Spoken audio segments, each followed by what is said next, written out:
Pernah dengar pepatah orang bijak taat pajak kan?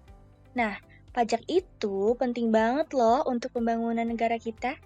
Coba bayangin, setiap kali kamu lewat jalan yang mulus, sekolah yang nyaman, atau rumah sakit yang lengkap, itu semua nggak datang dari langit, tapi dari pajak. Yap, pajak itu kayak iuran gotong royong versi modern. Kita bayar sedikit, tapi hasilnya bisa dinikmatin bareng-bareng. Tapi sebenarnya jenis-jenis pajak di Indonesia itu apa aja sih? Yuk kita bahas sama-sama. Jenis-jenis pajak yang ada di Indonesia sendiri dikelompokkan berdasarkan golongannya, yaitu pihak yang menanggung pajak. Menurut golongan atau pihak yang menanggung pajak, terdiri dari pajak langsung dan pajak tidak langsung. Pajak langsung adalah pajak yang harus dipikul atau ditanggung sendiri oleh wajib pajak dan tidak dapat dilimpahkan atau dibebankan kepada orang lain dan pihak lain. Pajak harus menjadi beban wajib pajak yang bersangkutan. Contoh pajak langsung adalah pajak penghasilan, yaitu PPh, pajak bumi dan bangunan, PBB, dan pajak kendaraan bermotor. Misalnya kamu punya motor, nah tiap tahun kamu harus bayar pajak kendaraan bermotor. Itu tanggung jawab kamu sendiri, dan gak bisa minta orang lain yang bayarin, kecuali kalau kamu nebeng ya. Sedangkan pajak tidak langsung adalah pajak yang dapat dibebankan atau dilimpahkan kepada orang lain dan pihak ketiga. Pajak tidak langsung terjadi jika terdapat suatu kegiatan, peristiwa, atau perbuatan yang menyebabkan terutangnya pajak. Misalnya terjadi penyerahan barang atau jasa. Contoh dari pajak tidak langsung yaitu pajak pertambahan nilai atau PPN, pajak bea masuk, dan pajak ekspor. Jangan lupa ya, misalnya kamu beli baju di toko online. Di sana ada tulisan harga sudah termasuk PPN 11%. Nah, pajak itu sebenarnya ditanggung konsumen, tapi disetor oleh penjual. Jadi, pajak ini bisa berpindah tangan. Kedua, berdasarkan sifat pajak, yaitu pajak subjektif dan pajak objektif. Perbedaan mendasar dari kedua pajak ini adalah kalau pajak subjektif itu bersifat perorangan, sedangkan pajak objektif itu bersifat kebendaan. Oke, kita bahas satu persatu. Yang pertama, pajak subjektif. Ini memperhatikan kondisi pribadi wajib pajak, misalnya status pernikahan dan jumlah tanggungan keluarga. Kondisi ini mempengaruhi PTKP atau penghasilan tidak kena pajak. Contohnya, pajak penghasilan atau PPh. Jadi, semakin besar penghasilannya, biasanya semakin besar pula pajak yang harus dibayar.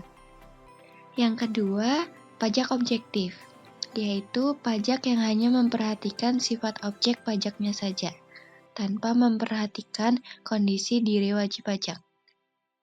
Contohnya adalah pajak pertambahan nilai atau PPN. Kamu pernah kan berbelanja untuk kebutuhan sehari-hari?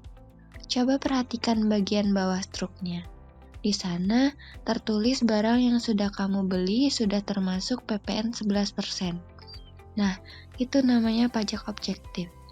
Jadi, kalau kamu beli mie instan, nggak peduli kamu sultan atau anak kos, tetap aja ada PPN di dalamnya. Ketiga, berdasarkan lembaga pemungutnya, yaitu pajak negara atau pajak pusat dan pajak daerah.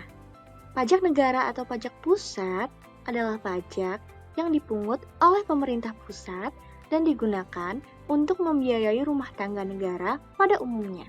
Contohnya adalah pajak penghasilan atau PPh, pajak pertambahan nilai atau PPN, pajak penjualan atas barang mewah atau PPNBM, pajak karbon, dan lain-lain. Sedangkan pajak daerah adalah pajak yang dipungut oleh pemerintah daerah dan bisa digunakan untuk pembiayaan rumah tangga pemerintah daerah tersebut. Menurut Undang-Undang Nomor 28 Tahun 2009 Pasal 2, pajak daerah itu dibagi menjadi pajak provinsi dan pajak kabupaten atau kota. Pajak apa aja sih yang termasuk ke dalam pajak provinsi dan pajak kabupaten atau kota? Dalam pajak provinsi, Contohnya adalah pajak kendaraan bermotor, pajak rokok, pajak bahan bakar kendaraan, pajak air permukaan, dan lain-lain. Pajak kabupaten atau kota, contohnya adalah pajak hotel, pajak restoran, pajak hiburan, pajak reklame, dan masih banyak lagi. Nah, makanya kalau kamu lihat baliho iklan di pinggir jalan kota, itu kena pajak reklame. Kalau kamu parkir di mall, ada juga pajaknya loh. Nah, biar makin paham, yuk latihan dikit. Misalnya, kamu beli smartphone seharga 3 juta dengan PPN 11%. Berapa sih total uang yang harus kamu bayar? Nah, PPN 11% tadi dikali dengan harga smartphone-nya, yaitu 3 juta sama dengan 330.000. Nah, 3 juta tadi ditambah 330.000 sama dengan 3.330.000. Jadi, harga total yang harus kamu bayar adalah 3.330.000, sudah termasuk PPN 11%. Gampang kan? Ngomong-ngomong soal pajak, tahu nggak sih kalau pajak itu punya dua fungsi utama? Yang pertama, ada fungsi budgeter, yaitu sebagai sumber penerimaan utama negara. Dari sinilah pemerintah dapat dana buat bangun infrastruktur, gaji pegawai negeri, dan bantu program sosial. Makanya, pemerintah terus ngelakuin ekstensifikasi atau menambah wajib pajak baru dan intensifikasi atau meningkatkan kepatuhan pajak, biar penerimaan makin optimal. Kedua, ada fungsi reguleran, yaitu pajak dipakai sebagai alat pengatur kebijakan ekonomi dan sosial. Misalnya, PPNBM untuk barang mewah agar konsumsi tidak berlebihan, tarif PPh progresif supaya adil dan sesuai penghasilan, tarif 0% untuk ekspor sehingga ekspor makin meningkat, dan pajak 1% dari omset untuk UMKM supaya tetap ringan tetapi tetap berkontribusi. Jadi, pajak itu tidak hanya mengisi kas negara, tetapi juga mengatur arah ekonomi supaya lebih seimbang. Terus, apa sih manfaat pajak buat kita? Manfaat pajak yang dapat kita rasakan yaitu jalan raya yang makin bagus, sekolah gratis buat anak bangsa, subsidi BBM, listrik dan kesehatan, gaji aparatur negara, program bantuan sosial, dan masih banyak lagi. Intinya, pajak itu uang kita yang balik lagi ke kita. Bukan hilang, tapi berputar untuk kemajuan bangsa. Kalau pajak nggak dibayar, apa sih yang bakal terjadi? Nah, bayangin kalau semua orang malas bayar pajak. Negara bisa kekurangan dana, pembangunan mandek, fasilitas rusak, dan pelayanan publik berantakan. Tapi sebaliknya, kalau semua taat pajak, negara kuat, rakyat sejahtera, dan Indonesia makin maju. Sekarang, bayar pajak juga makin mudah. Kamu bisa lapor dan bayar pajak lewat e-filing atau e-billing di situs pajak.go.id tanpa harus datang ke kantor pajak. Semua udah serba digital, tinggal klik, isi, dan bayar. Nah, generasi muda kayak kita juga punya peran penting buat menumbuhkan kesadaran pajak.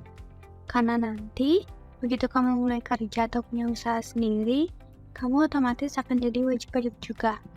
Mulai biasakan diri untuk paham dan taat pajak dari sekarang, biar nanti nggak kaget. Wah, ternyata jenis-jenis pajak itu banyak juga ya. Mulai dari pajak penghasilan, pajak belanja, sampai pajak daerah. Intinya, pajak itu bukan beban, tapi kontribusi kita sebagai warga negara buat kemajuan bersama. Membayar pajak tepat waktu adalah bentuk tanggung jawab kita sebagai warga negara yang peduli. Dari pajaklah, jalan, sekolah, rumah sakit, dan fasilitas umum bisa terus dibangun. Tanpa pajak, tidak ada pembangunan, tidak ada kesejahteraan. Dengan taat pajak, kita ikut mendukung kemajuan bangsa dan masa depan yang lebih baik untuk generasi mendatang. Yuk bayar pajak tepat waktu, karena kontribusi kecil kita membawa perubahan besar untuk Indonesia esok.